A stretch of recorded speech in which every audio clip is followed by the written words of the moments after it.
Hi everyone, I'm Nathan and welcome to another YouTube video. As always, thank you very much for watching, thank you for commenting, and if you like what you see here, please consider subscribing. I would greatly appreciate it. Today we're going to be talking about blue, white, red, black Geist of Saint Traft. I piloted this list today to a 3-in-1 finish in a modern daily event. I do not play many daily events, so I was glad to be rewarded with a decent finish. I'm doing things a little bit differently than some of the other content creators that create a lot of blue, white, red Geist or Geist content, and I want to talk about why. Why I've selected some of the cards that I did or that I have, but I want to frame this conversation by talking about how the deck evolved a bit and then talking about what the format looks like right now.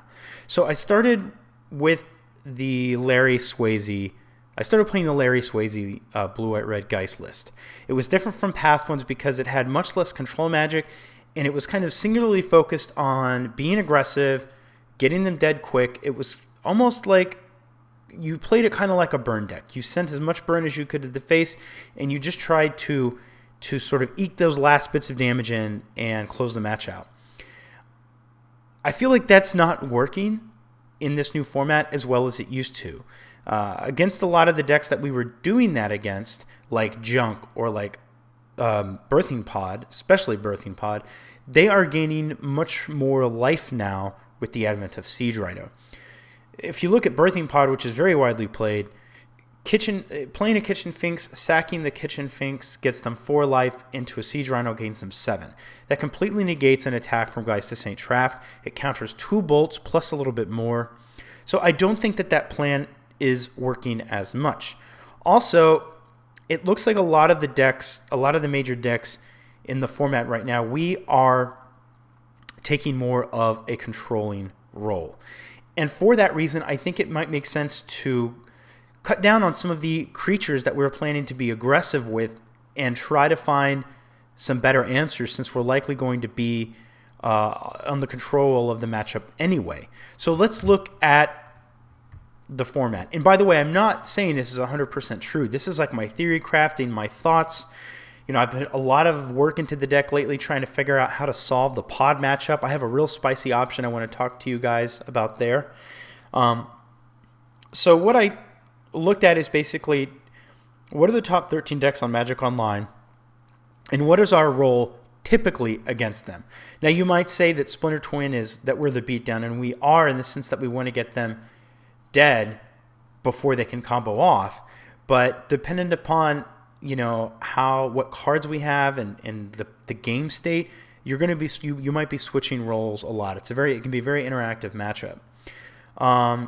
But this is essentially what I saw. It's regarding what is our role typically in the matchup.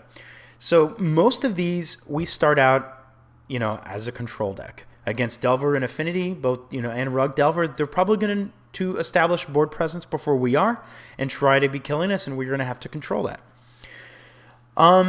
So because of that reason, so that there's 2 points there. I said I don't know if the aggressive plan is as good as it was before, and the main reason is I feel like we are put in the control standpoint a little bit more, and I think because of Siege Rhino, there's just more life gain. In addition to Siege Rhino in a deck like Pod, our exile effects are taxed very hard because there's voices, there's Kitchen Finks, there may be Murderous Redcaps, now there's Siege Rhinos.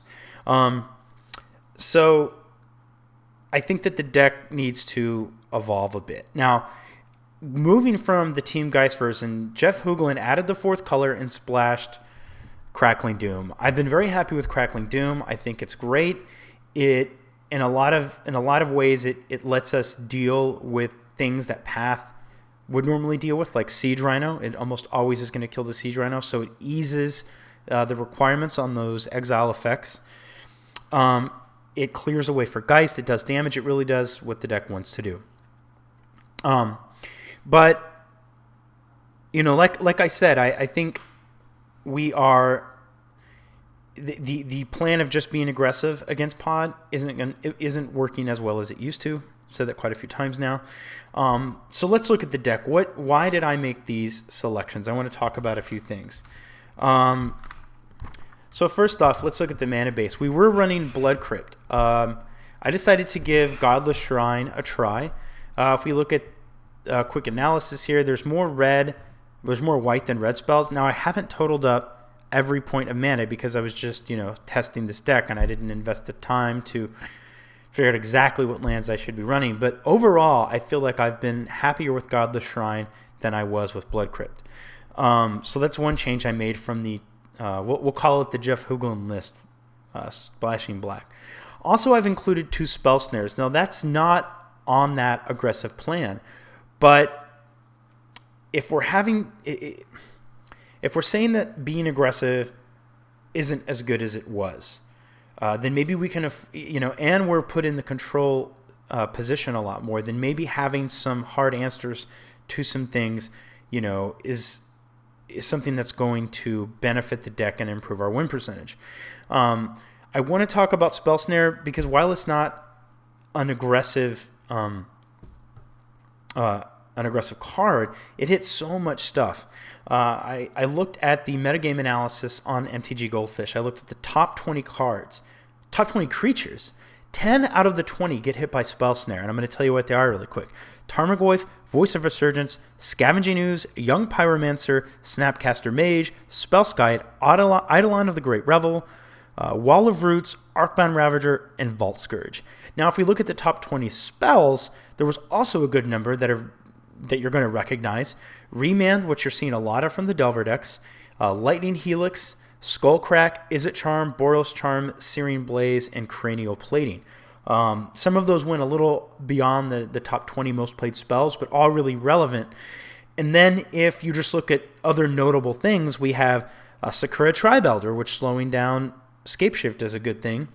All the Merfolk spells, granted normally they are all the Merfolk Lords. Normally they get put in by the Vial, but it hits Steel Overseer, Negate, and Pyroclasm. So altogether that's 10, 11, 12, 13, 14, 15, 16, 17, 18, 19, 20, 21, 22, 22, 23, 24 relevant targets in Modern for Spell Snare. And in some of those cases, like if you can Spell Snare Voice of Resurgence from Pod in Game 1, that's just one less thing that you have to path. Don't necessarily like Spell Snare in that matchup, but that's something that could happen. So I think Spell Snare, going back to what I said, given the context that a lot of these matchups we're going to be playing the control deck anyway, having these answers makes the deck more flexible. It makes it better able to switch between, being aggressive and being controlling. And, it's a little less, aggressive, but I think it makes the deck overall a little bit more flexible. And let's be honest, sometimes it's nice to just counter something sometimes instead of just remand it. Now, along those lines, I also tried a second Cryptic Command. Now, this might not be right because against a lot of the decks that we do want to that we are the control deck against, like Delver and Affinity and Rug Delver, the Cryptic Command is not really good in those decks, but it is good against decks like Pod. It can be good against decks like Junk. And I just wanted to try to I wanted to see what the second one was like. I've been really happy with the first one. This is one area I'm not sure yet. I don't know if this should be another Angel or maybe it should be another Electrolyze. Electrolyze is a spell I've been very happy with right now. Maybe it could even be a one of Mana Leak. Or maybe it's just the other Restoration Angel. I'm not sure on that slot yet. But Cryptic Command has been great for me. Also, one thing I did is I cut a Lightning Helix. Had to make room for some spells somewhere. It's our worst removal spell in the typical, or the more traditional 12, which is the 4-path, 4-bolt, 4 Helix. Burn is a thing, so it's kind of unfortunate to cut one, but I'm not willing to go below 2 Electrolyze. I'm not willing to go below 2 Crackling Dooms or 3 Remands. I'm not going to cut a Snapcaster Mage or a Geist, so the cut had to come somewhere. So it came from Lightning Helix. But, we still have tons of removal and tons of burn. We cut a Lightning Helix, but we also still have, these other burn spells over here. So, let's see, what else? I already said how good Electrolyze is. I wish I could run 3. I really wish I could somehow squeeze into 60, which I can't, but I wish I could squeeze in, a 1-of Mana Leak and a 3rd Electrolyze. I've been really happy with Electrolyze. So I also don't have the Aven Mind Sensors, which our main reason for bringing those in is to improve our game 1 against Pod. But I guess I can go ahead and talk about the Sideboard and this little spicy addition I have for Pod. Actually, before I do, I'm also running 3 dig through times. A lot of people have said, I think maybe that's greedy to run 3 and it's too much, but I'm not so certain that's true. I mean, a lot of times I'm digging through time for 4. I'm not paying 2. A lot of times I do it for 4, and I'm selectively exiling cards, and I can still leave cards in there for another dig through time later. But I feel like the most powerful spells in this deck, in my opinion, are Geist of Saint Traft, Lightning Bolt, Dig Through Time. But really, Dig Through Time is a source of card advantage for us, card selection. It helps us find what we need in certain matchups. And I think we want to try to be digging in every game. And I think we need to up the number if we want to see it in more games. Since I've been running 3, I feel like I see it more often, whereas sometimes in some games I never saw it. And I want to take that take a moment to show you guys the probabilities. Let's see. Let's see if I can bring this over. Also, let's see. I've decided to start I have a website. I don't really use it for much, but I'm going to start linking to a full list that I have built out in deckstats.net. That way you guys can see probabilities and graphs and all of that stuff. I'm going to do that for all of the videos that I make, where I'm running a deck. So I'm going to bring this guy over here real quick just to show you. If we look at 3 dig through time, at turn 7, meaning we've drawn 6 additional cards in addition to our first one, we're still only 55% likely to draw it.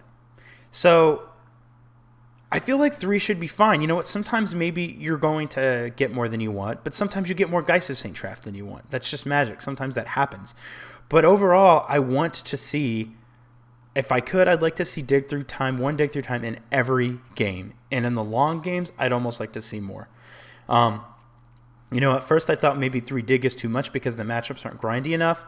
But, I feel like our matchup against Delver is good enough where we can run, a bunch of removal. And being able to get those extra cards and find answers is very powerful. Okay. Give me just one quick second. Okay, sorry about that. So let's look at the sideboard. First thing is what's really gotten me sort of thinking about this deck more and, what card should be in it. I'm actually really happy with it. The one thing that I'm not sure of, I'm happy with the 2 spell snares. The one thing I'm unsure of is the 2nd Cryptic Command. Maybe I do want it to be a 3rd Angel. Maybe I want it to be an Electrolyze. Maybe I want it to be a Leak. Maybe it's the other Helix. I'm not sure yet. I think it's probably either what it is. I think Cryptic Command is still just such a powerful card. It is nice to be able to have like late game answers like that. It's nice to be able to have a Geist Resolve and then be able to potentially protect him with a Cryptic Command. But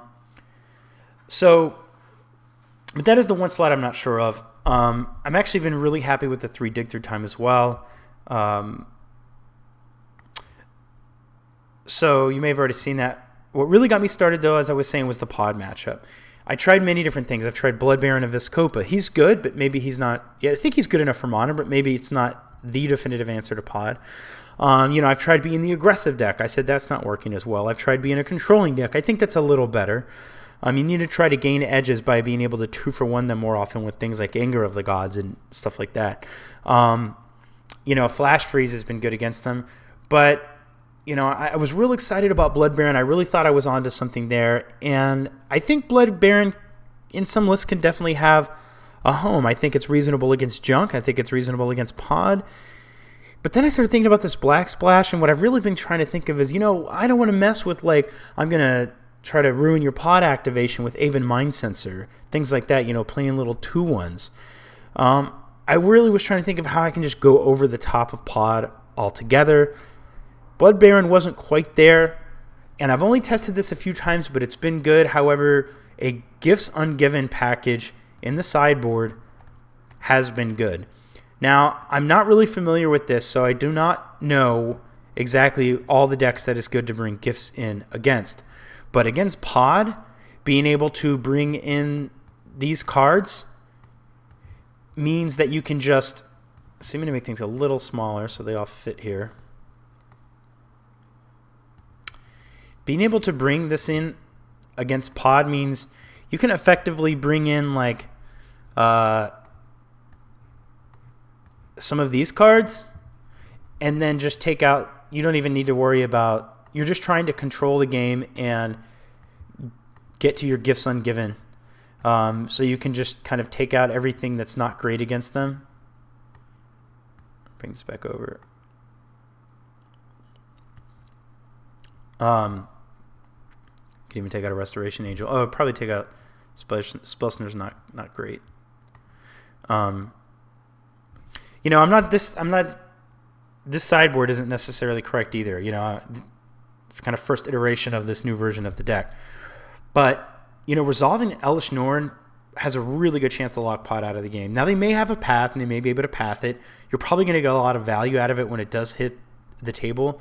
But it also means that it's going to be very difficult for them to pod chain up to an answer like Shriekmaw. So I've tested it a couple of times with a friend. Resolving it shut the game down for Pod, and I was just able to attack with Elesh Norn. If they did resolve anything like a Siege Rhino, suddenly now things like Lightning Bolts killed it. It made Colonnades better, kind of made made everything else, and every other creature you run better, obviously. So that's the deck. I feel like I kind of covered everything that I wanted to mention. We talked about the list, why I thought Spell Snare was good, why I thought it was okay to sort of tone down the aggression a little bit to get a little bit more controlling, because I think that Spell Snare is good enough on the format, but the all-out aggressive plan just isn't what it used to be. Talked about, let's see. Yeah, we said Spell Snare. Oh, talked about running 3 digs, looked at the probability. We know the flex slot is maybe that Cryptic Command. I'm not sure about that yet. I do think Godless Shrine might be better than Blood Crypt, but I haven't done the detailed numbers. So yeah, piloted it to a 3-in-1 finish in a daily event today. I didn't actually get to bring in the gifts package, although I've just done it in testing. The decks I played today were Tron, Junk, and 2 Rogue Delver lists. The Rogue Delver, I won't say they were easy matchups, but I think if played well, that matchup is very winnable for us, along with Blue Red Delver. The Junk matchup was the one I kind of had some awkward draws, and you know, it wasn't really much of a game. I was out in 2 games. Had really awkward mana 1 game. I just never drew a blue source, but the hand looked very reasonable to keep, and I drew 4 cards and wasn't able to get a blue. Slaughter Games was good against Tron. I would have lost the game without it. You know, I kind of held off playing it at first, but then he started blowing up my black sources with Ghost Quarter, and I had seen that I saw that he got Eye of Ugin with an Expedition map, so I just named Emrakul and was able to beat him that way. I got rid of Emrakul. I had to kill 4 Wormcoil Engines. I killed a Karn. Finally resolved another Karn, but I was able to win that race. Drew a Bolt, which kind of helped me close the game out. So, again, let me know what you guys think. I'm very curious to hear your feedback. I'm curious to hear your feedback on what you think about, you know, my opinions as far as, you know, just everything I said, the aggressive plan not working as well, trying to make the deck a bit more flexible, giving it some more controlling answers. Yeah, that's it. So like I always say, guys, thank you for watching. Thank you for commenting. And if you like what you see here, please consider subscribing. Oh, and check the description of this video. I'm going to include a link to my website where I'll have a detailed deck list as well as links to the deck stats site where you can see all of the graphs and probabilities, and all of that stuff. Thank you very much, guys, and take care. I hope to talk to you soon. Bye-bye.